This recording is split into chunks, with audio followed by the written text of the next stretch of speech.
Auditing IT operations. Auditing of IT operations is the responsibility of the IT auditor to provide assurance to management that the IT operations are properly managed, appropriately budgeted, monitored, and compliant with legal requirements.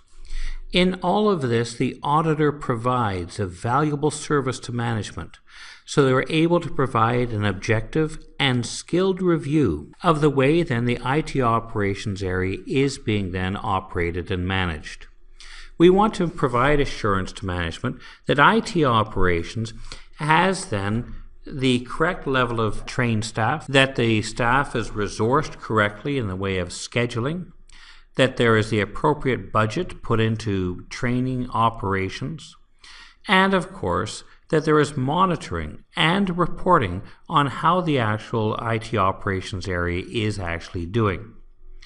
We of course have to meet legal requirements, especially in the areas these days of privacy and personally identifiable information. So let's take a look at some of the areas the auditor will look at specifically from the people-related areas of concern. As an IT auditor, we'll be interested and concerned with the following areas as they could indicate potential problems.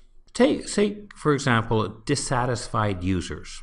We have users and operators that really are disgruntled or unhappy. The problem, of course, with this is such users may not follow the procedures. They may, in fact, sometimes do something malicious, just out of anger or frustration.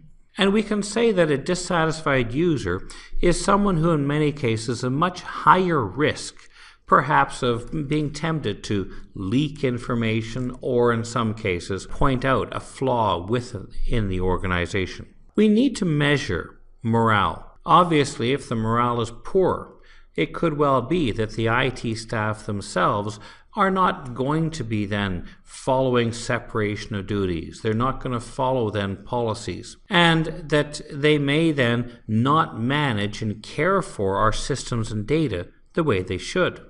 One thing the auditor will always look for is high staff turnover. If we have within a department a level of turnover which is more than what we'd call normal. Now obviously some areas of the company have more turnover than others, depending on the type of job responsibilities.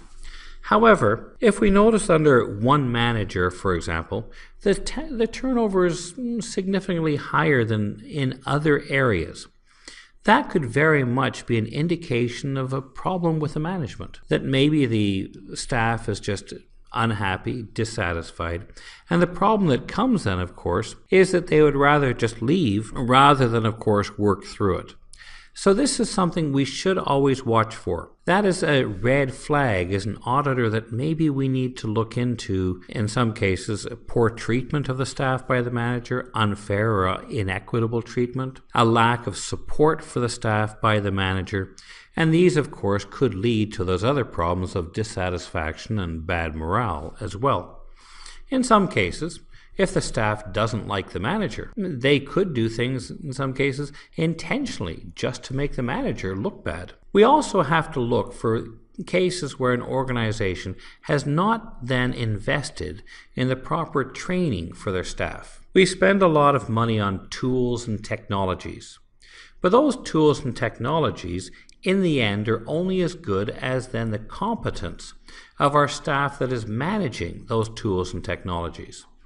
If our staff has not received the appropriate levels of training, then we could have a technology that has tremendous capability and is only maybe doing 15% of its function. We could have a technology that is full of holes that could allow then a hacker to get in because of things like, well, misconfiguration and so on. So these are things that we very much have to look for. We look for whether or not the staff that is managing these devices has received something more than just very cursory or informal training. Do they have the skills and competence necessary to manage the devices we have? We require all of our drivers to have a driver's license. We should require all of the operators of our various systems to then be properly certified in the devices that they are managing for us. The other thing is staff can become, well, a single point of failure, where we only have one staff that knows how certain systems work. We could have too much of a reliance on a couple of staff, which if those staff left the organization, we wouldn't have then others with the training experience necessary to be able to continue operations. We have to look for cases where there's an over-reliance on a couple of key people that are carrying most of the load, and if those people feel that they're being unjustly treated, it could well be that they leave. So these are things that as an auditor, we have to really assess the people, because in the end, security is a people issue. All of the tools and procedures we have are only as good as the people that are then managing those tools and following those procedures. We should have a succession plan. This is a problem for many organizations as the staff is getting older. The staff is looking for a retirement, and the problem happens when a staff member leaves and yet there was no steps to train their replacement. We never got around to dealing with that replacement in a timely manner. And so instead, we end up with somebody coming in to manage a system that didn't even have the opportunity to learn from the person who was there previously. For every key person, we should make sure we have already identified their replacement or their deputy.